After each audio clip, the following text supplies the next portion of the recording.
ये फ्रांस नहीं, ये फ्रेंची थी, ऐसी परफॉर्मेंस। अब तुम कहोगे कि भैया तुम तो यार फ्रांस के अगेंस्ट निगेटिविटी। अबे ये सबसे बड़ा स्कैम है, सबसे बड़ा स्कैम। तुम समझ रहे हो? फ्रीडम 251 का जो मोबाइल आया था, उसके बाद ये हेरा फेरी में लक्ष्मी चिटफंड के बाद ये सबसे बड़ा स्कैम है। तुम इमेजिन करो अर्जेंटीना के सामने में ऐसे चौड़ में जाते कि भैया फ्रांस, ये फ्रांस है जो अर्जेंटीना के, जो भस्म लगा के यहाँ पर लियोनल मेसी खड़ा है उसके सामने। अबे मारते बहुत, अब मारते मारते पता नहीं कहाँ ले जाते। स्पेन ने जिस तरीके से इनका दही बल्ला पापड़ी चाट बनाया है, वो मैं बता रहा हूँ, मेरा दिमाग खराब हो गया भाई ऐसी परफॉर्मेंस देके। मेरा सर भौंकला गया। मैंने आधा घंटा अपने आप को ये समझाया कि ये जो हो रहा है सब ये रियलिटी है, ये फरेब नहीं है, झूठ नहीं है, मैं किसी रेगिस्तान में नहीं हूं, मेरे को कोई पानी नहीं दिख रहा, ये सब सच है। ये फ्रांस की टीम ऐसी। अबे पोर्चुगल, तुम समझ रहे हो? मैं पर्सनली ऐसा कहता हूं कि मैं आगे कब जब बुढ़ा जब होऊंगा, ठीक है, इतिहास में जब मैं देखूंगा पीछे मुड़ के, तो मैं कहूंगा कि 2026 के वर्ल्ड कप में राउंड ऑफ 16 में स्पेन को बाय दिया गया था, क्योंकि उनके सामने जिसके साथ मैच था वो टीम नहीं उतरी थी।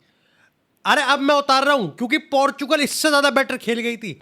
भाई मैं तो कह रहा हूं यार, स्पेन यार तुमने तो बहुत इज्जत दी है पोर्चुगल को यार, तुमने तो बहुत कांटे की टक्कर है। ओ हो, कांटे की टक्कर है। यहाँ कोई कांटे की टक्कर नहीं है, यहाँ सिर्फ दो दो भल्ले टकरा रहे थे और वो भी फ्रांस के। कनका दिए यहाँ पर, पेंडुलम की तरह लटका दिए। अबे मैं तो मजाक में कह रहा था कि एल क्लासिको है, रियल मैड्रिड है, किलियन एम्बापे, रियल मैड्रिड वाला वर्जन आ गया। अबे जब अच्छा खासा मैसी से भिड़ रहा था यहाँ पर गोल्डन बूट के लिए, तो कहाँ गया? गोल्डन तो चला गया, सिर्फ बूट है, वो भी तेरे पड़ेंगे भाई जैसी परफॉर्मेंस है। जिस तरीके से इन्होंने एक्जी क्रिएट करा है, जिस तरीके से इन्होंने अटैक बनाया, इन सबको जेल कर दो। मजाक से हट के ये सीधा यहाँ से जेल जाने चाहिए। बल्कि मैं तो कह रहा हूँ कि इन जिस प्लेन में ये आया ना उसको भी जेल कर दो। माइकल ओली से एक नॉन शलांट। अबे इतना नॉन शलांट नहीं हो रहा था कि पूरा 90 मिनट निकल गए नॉन शलांट में। भाई मेरे को समझ में नहीं आ रहा कि मैं तुम्हें जैसे बता रहा हूँ कि जैसे एडिडास का अभिबास, रीबॉक का रीबुक, ठीक है, ऐसे तुमने देखा होगा कुकाबूरा का यहाँ पर कौन सा भी हो रहा होगा छुरा छुरा। ये फ्रांस नहीं है, फ्रेंची थी। ये एआई है नहीं, ये स्पेन को दे आई है। मैं तुम सोच रहे हो कितना औरा गैम्बल करा था लमीन यमाल ने इस मैच से पहले। अबे रिकवर कर लिया उसने 10x, वो 10x का 10x ऑरा रिकवर कर लिया उसने। और वो उसी 10x जो ऑरा रिकवर करा ना, अब उसको फिर वो आगे किसी और गेम के अगेंस्ट लगा देगा। फिर वो ऐसे ही चल रहा है भाई, ऑरा पे ही सट्टा लगाए जा रहे हैं यहाँ पर। तुम समझ रहे हो? ये गेम मेरे बहुत ऊपर से चला गया, बहुत ज्यादा ऊपर से चला गया कि फ्रांस आई क्या सोच के थी, क्या खेल गई, टिपिकल। और अगेन ये तो मैं फ्रांस के यहाँ पर चीथड़े उड़ा रहा हूँ। एक मोमेंट के लिए भी मत सोचना कि ये गेम फ्रांस बहुत तो गंदा खेले ही खेले, पर स्पेन ने जो उनको लथाड़ा है और जो स्टैट्स मेरे सामने आ रहे हैं।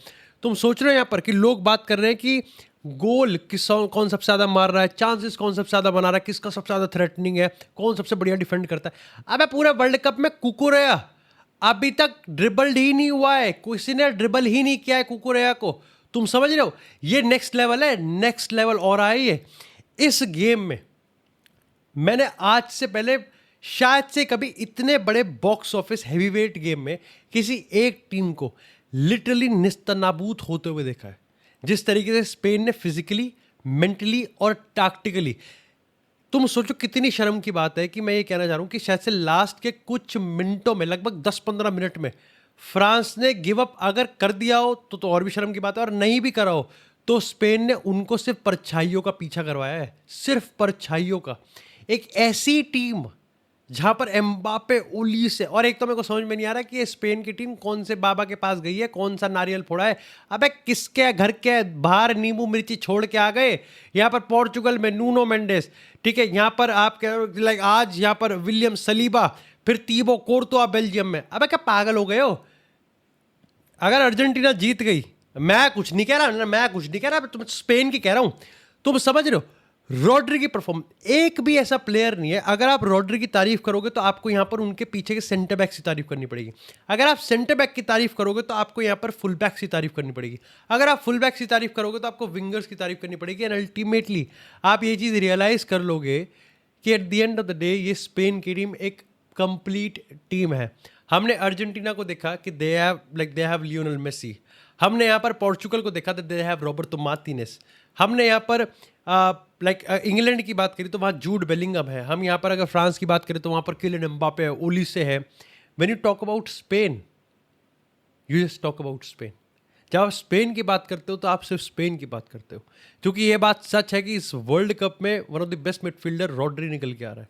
ये बात सच है कि यहाँ पर अगर one of the best centre backs की बात करें, if not already the best, it is Cubarsi. Unai Simon, सोचो डेविड राया और यहाँ पर योहान गार्सिया बेंच पे बैठे हुए हैं, गाली बक रहा है वो, लगातार लगातार गाली बक रहा है वो। स्पेन की पूरी टीम यहाँ पर औरों के नींबू मिर्ची छड़ गई। ये दो गोलकीपर, इसके सोचो कितना प्रेशर है, एक मिस्टेक कितनी मैग्नीफाइंग होगी। पर वो बंदे ने आज जो परफॉर्मेंस दी है, पेड्रो पोरो, स्पर्स में नहीं खेलना आता इससे, स्पर्स में अगर फुटबॉल छू दी इसने, इसके पैरों की 3 उंगली गायब हो जाती है। और आज देखो यहाँ पर, आज देखो बिल्कुल ही काफू बने हुए हैं भाई हमारे। कुकुरेया की बात करो, अगेन कुकुरेया को तो मैं एक्स्ट्रा तारीफ करूंगा क्योंकि जिस तरीके से उसके बाल है, कभी भी आंखों के सामने आ जाए तो विजन और लाइक थोड़ा सा भी उसकी पासिंग, बट द लेवल, तुम समझ रहे हो, यहां पर वो ओलीसे के अगेंस्ट है। अगर यहां पर एक फुल बैक की बात करें किसके चीथड़े उड़ रहे हैं, तो आप देखो लमीन यमाल ने लूका डीनिया के गेम के एकदम बाद पीएसजी ने मेडिकल कैंसिल कर दिया, लूका डीनिया का कैंसिल कर दिया, उसको बीच मैच में हाफ टाइम में खबर सुना दी, आने की जरूरत नहीं है यहां पर पीएसजी में।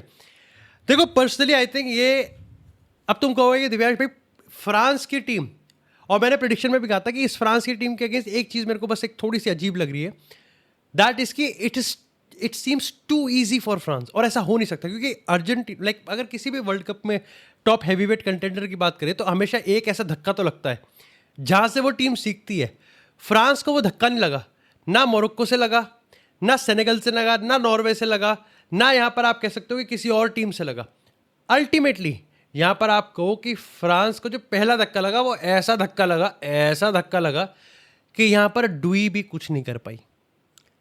स्पेन ने एनहाइलेट कराए पूरे गेम में, फ्रॉम टॉप टू बॉटम। तुम समझ रहे हो, मेजोरिटी ऑफ द गेम उनका शॉट ऑन टारगेट भी नहीं था। हाउ कम कि यहां पर अगेन मैंने इस गेम में बहुत सारी चीजें लाइक प्रेडिक्टेबल थी कि यहां पर स्पेन बॉल लूज नहीं करना चाहेगी, क्योंकि उनको पता है कि अगर स्पेन बॉल लूज करेगी तो यहां पर फ्रांस के पास इतना पेस है कि वो यहां पर अटैक पे अटैक कर सकते हैं, and they have so lethal. और मेरे को समझ में नहीं आ रहा है यहां पर Kylian Mbappe Real Madrid version लिया, उसका घुटना है कि यहां पर अजय देवगन का, दृश्यम का अजय देवगन एक कदम आगे रहता है, कुछ भी हो जाए पकड़ा ही जाएगा ऑफ साइड में, समझ में ही नहीं आता। पर ये क्यों हुआ? ये इसलिए हुआ क्योंकि स्पेन ने अपने आप को इस तरीके से टैक्टिकली सेटअप किया था। और अभी माइंड यू यहां पर सूबेदार नहीं है, यहां पर निको विलियम्स नहीं था, यहां पर पेड्री को बेंच कर रखा था, तो बेंच स्ट्रेंथ भी उनकी तगड़ी है। उनके पास मार्कोस लोरेंटे बेंच पे बैठा हुआ है, पेड्रो पोरो खेल रहा है।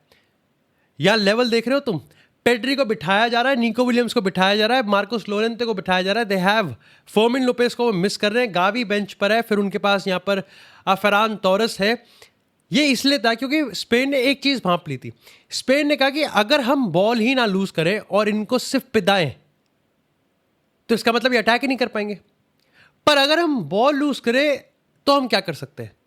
तो स्पेन ने अपनी एक हाई डिफेंसिव लाइन रखी और उन्होंने ये कहा कि बॉल लूज करते हुए इतनी जल्दी बॉल को रिटेन करेंगे कि फ्रांस अटैक ही नहीं कर पाएगी। यानी कि वो विंडो जब फ्रांस बॉल को रिटेन करेगी, उनसे छीनेगी, और यहां पर ओलिसे, डेम्बेले, बारकोला, एम्बापे, इनमें से कोई एक यहां पर अल्टीमेटली किसी और के लिए गेम बनाएगा, इस जो टाइनी सी विंडो है उसमें स्पेन आके बॉल वापस छीन लेगी, and then again the cycle repeat. अब इसके पीछे एक सबसे बड़ा जो कांड हो रहा था वो ये हो रहा था कि इस पूरे गेम में डिस्चैम्प्स ने अपनी टीम को एक 4-4-2 की फॉर्मेशन में सेटअप करवाया था कि यहाँ पर ओलिसे, एम्बापे अप टॉप होंगे और यहाँ पर आप कह सकते हो कि बारकोला और डेम्बेले को यहाँ पर विंग पे रखा गया। एंड अगेन राबियो की बात करें और चुआमेनी की बात, पर्सनली इस पूरे गेम में मेरे को ऐसा लगा कि चुआमेनी गेम की पेस को समझ ही नहीं पाया। भाई अपने ही स्लो मोशन में चल रहे हैं, मेरे को ऐसा लग रहा था कि वो पढ़ रहा था गेम में कि अच्छा तू भी पिटेगा, तू भी पिटेगा, तू भी पिटेगा, तू तो पहले पिटेगा, मवा आप नहीं पिटेगा, आप मेरे को पीट देना। समझ में ही नहीं आ रहा था। लिटरली राबियो पूरे डुअल्स हार रहा था रॉड्री से, सारे डुअल्स हार रहा था। अब इसके पीछे एक फैक्टर ये भी था कि डैनी ओल्मो, जो कि एक चीट कोड है, वो यहाँ पर मिडफील्ड में ड्रॉप कर रहा था और यहाँ पर हमेशा ये चीज़ मेक श्योर कर रहा था कि यहाँ पर स्पेन के पास मिडफील्ड में एक नंबर ज़्यादा हो। उसके ऊपर से आप कह सकते हो कि पेड्रो पोरो, अगर लमीन यमाल विड्थ को मेंटेन कर रहा है तो पेड्रो पोरो भी अंदर आ रहा था, और अगर यहाँ पर पेड्रो पोरो अंदर आ रहा है तो कुकुरेया विड्थ को मेंटेन कर रहा है और एलेक्स बायडा अंदर आ रहा है। तो ये सारी न्यूमेरिकल सुपीरियोरिटी स्पेन ने सिर्फ इसलिए बनाई थी कि सारे डुअल्स जीत पाए। चुआमेनी गिनती कर रहा है, चुआमेनी जनगणमन कर रहा है। अच्छा ठीक है, अच्छा, ओके, आपका रिपोर्ट कार्ड हो गया, ठीक है, आपका आधार कार्ड बन गया, आपका जनधन योजना हो गया। ऐसे लगा ही नहीं कि यहाँ पर फ्रांस इस गेम में, पता है एक ऐसा होता है कि एक गेम में कभी भी कोई टीम ऐसे सेकंड गियर, फिर थर्ड गियर, फिर एक इमरजेंसी गियर होता है। मेरे को लगता है कि इस गेम में फ्रांस ईवी के साथ आई थी और गियर ढूंढ रही थी। दे डिडंट रियलाइज कि what they have at disposal. Particularly I think Deschamps ने जो बहुत ज़्यादा सब्सटीट्यूशंस भी करे, चाहे वो डेजिरे डुई को लेके आया हो, चाहे वो यहाँ पर कोने को लेके आया हो, चाहे वो यहाँ पर थियो वर्नांडेस को लेके आया हो, पर अल्टीमेटली जो उसका गेम प्लान था वो स्पेन ने बहुत जल्दी भांप लिया था। और थ्रू आउट द टाइम उसने ये चीज़ कभी फिगर आउट करी नहीं, और शायद से पहली बार इस पूरे वर्ल्ड कप में एक ऐसा क्वेश्चन उसके सामने डाला गया कि भैया अगर हम तेरे से बॉल ही ना दे तेरे को, और तेरे से बॉल इतनी जल्दी छीन ले कि तेरे अटैक यहाँ पर इंडिविजुअल ब्रिलियंस काम ही नहीं करेगा, then what would you do. और अगर बच्ची कुच्ची कोई बॉल निकल जाएगी तो उनई सीमोन, वो मैनुअल नॉयर का भाई, वो ऐसा भाग रहा था पिच से बाहर। तुम समझ रहे हो, यहाँ पर स्पेन ने फ्रांस को सिर्फ वर्ल्ड कप सेमीफाइनल से बाहर करके फाइनल का टिकट नहीं काटा, उन्होंने फ्रांस को बेइज्जत करके वर्ल्ड कप सेमीफाइनल से बाहर किया और अपना टिकट रखा है। ये वो टूर्नामेंट है जहां पर एक से बड़ा एक सितारा चला है, एक से बड़ा एक सितारा। वहां पर स्पेन ने दिखाया कि उनको शायद से सितारे की जरूरत नहीं, क्योंकि स्पेन की अब टीम अपने आप में एक सितारा है। कुबार्सी की बात करें, पासिंग, रॉड्री की बात करें, भाई उसकी पासिंग, उसका टेम्पो कंट्रोल, डुअल्स। आप यहां पर डैनी ओल्मो की बात करो, आप यहां पर फाबियान रुइस की बात करो, आप यहां पर ओयारज़ाबाल की बात करो, आप यहां पर लमीन यमाल की बात करो। लमीन यमाल जिस तरीके से लूका डीनिया को लिटरली लपेट रहा था पूरे गेम में, एक तो ये खराब जा रहा है, ठीक है। ये कुछ सवाल थे जो स्पेन ने पूछे फ्रांस से, फ्रांस के पास कोई जवाब नहीं था। ऊपर से ऐसा होता है कि समटाइम्स आप स्पेन अगर फ्रांस से कोई सवाल पूछ रही है कि भाई टैक्टिकली आपके पास क्या इसका जवाब है, अगर हम यहाँ पर मिडफील्ड न्यूमेरिकल एडवांटेज रखेंगे और हम यहाँ पर डुअल्स जीतेंगे तो फ्रांस क्या करेगी? कुछ नहीं करेगी। फ्रांस अपने दही बल्ले खा जाएगी ठंडे करके। फ्रांस की पासिंग अगर तुम देखोगे तो वो हबड़ तबड़ थी। क्यों हुआ? क्योंकि डोमिनो इफेक्ट हो रहा था। जैसे जैसे गेम आगे बढ़ रहा था, ऊपर से गोल भी पड़ गया, जैसे जैसे गेम आगे बढ़ रहा था वैसे वैसे फ्रांस के प्लेयर गेम की पेस को समझ ही नहीं पाए कि किस पेस पे गेम चल रहा है, कितनी जल्दी पासिंग, बस वो 1-2 पासिंग हो रही है and they are losing the ball, और वो साइकिल पूरी तरीके से वापस से रिपीट हो रही थी। ये आई थिंक डिस्चैम्प्स का मैं पर्टिकुलरली कहूँगा, आई थिंक बहुत क्रेडिट दे रहा हूँ डिस्चैम्प्स को कि यहाँ पर उसने इतना बैलेंस स्क्वाड बना के रखा था कि वर्ल्ड कप में सब डर रहे थे, एंड डर रहे थे फॉर अ रीज़न। पर यहाँ पर पूरा का पूरा नकाब de la Fuente की स्पेन ने उतार दिया कि ultimately it is the collective effort जो मैटर करता है। अगर आप डेम्बेले की परफॉर्मेंस को देखोगे, आप ओलिसे की परफॉर्मेंस को देखोगे, अगर ये वो फ्रांस की टीम है जहाँ पर एक प्लेयर अगर खराब भी हो जाए तो बाकी के प्लेयर ही अपने आप में इतने बड़े यहाँ पर नॉनचलांट जेब कतरे हैं कि कर देंगे। स्पेन ने इनको इकट्ठा करके इनका सारे इकट्ठे एक लाइन में आ जाओ, हेरा फेरी की तरह एक लाइन में आ जाओ, ठीक है, और अब सीधा बाहर चले जाओ कमरे से, यहाँ खेलने की जरूरत नहीं है। ये वो लेवल की परफॉर्मेंस थी।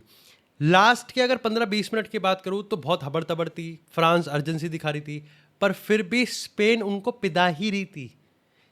तुम समझ रहे हो ये कितना बड़ा टैक्टिकल सुपीरियरिटी है कि स्पेन उनको पिदा रही है और अपने शैडोज से सिर्फ शैडोज फॉलो कर रहे हैं। यहाँ पर कुकुरेया, पेड्रो पोरो, लमीन यमाल, फिर यहाँ पर आप रॉड्री की बात करें, रॉड्री की मैं बात करूँ तो यार पर्सनली रॉड्री ने इस टीम को जो दिया है ना इस पूरे वर्ल्ड कप टूर्नामेंट में, आई थिंक जितने लोगों ने, इंक्लूडिंग मी एज वेल, जितने लोगों ने रॉड्री के चाहे फिजिकल एप्टीट्यूड की बात करें, चाहे उसके आईक्यू एप्टीट्यूड की बात करें, चाहे उसके ट्रांजिशन को डिफेंड करने के एप्टीट्यूड की बात करें, उसने सबको करारा जवाब दिया है and we owe an apology to him.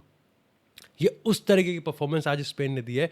मैं पर्टिकुलरली आई थिंक इसलिए भी शौक हूँ कि यहाँ पर एक तो दिक्कत की बात यह है कि ऐसे मोमेंट्स पे ये पता चल जाता है क्योंकि सामने वाली टीम तो कुत्ता प्रेस कर रही है।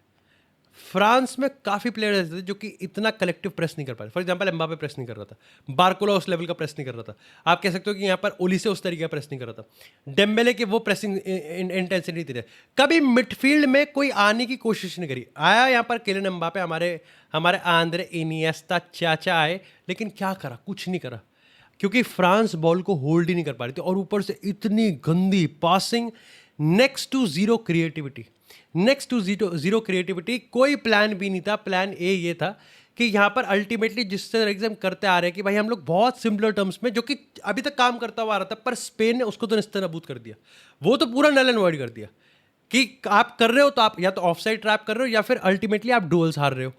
दूसरी चीज़ था कि प्लान भी इनका ये था कि जो प्लेयर्स प्लान ए एग्जीक्यूट नहीं कर रहे, एक काम करते हैं उनको बाहर कर देते हैं, दूसरे प्लेयर लेके आते हैं, आप उनसे वही प्लान ए एग्जीक्यूट करवाओ। कि शायद से प्रोफाइलिंग में गलती होगी. It was not about the profiles, it was about the territorial dominance कौन कर रहा है, एंड इट इज स्पेन. भाई स्पेन ने यहाँ पर ये दिखा दिया कि भले ही उनके पास एक ऐसी स्टारडम वाली परफॉर्मेंस नहीं है, अब आ गई है, पर स्पेन ने सिर्फ एक गोल कंसीड करा है पूरे वर्ल्ड कप टूर्नामेंट में, सिर्फ एक गोल कंसीड करा है. और उसमें से भी जब आप पूरे उनकी हिस्ट्री देखोगे, तो जब आप फ्रांस का गेम देखोगे तो आपको लगेगा कि यहाँ तो इनकी लुब लुब हो गई होगी, वहाँ पर बाल विवाह का नहीं करा.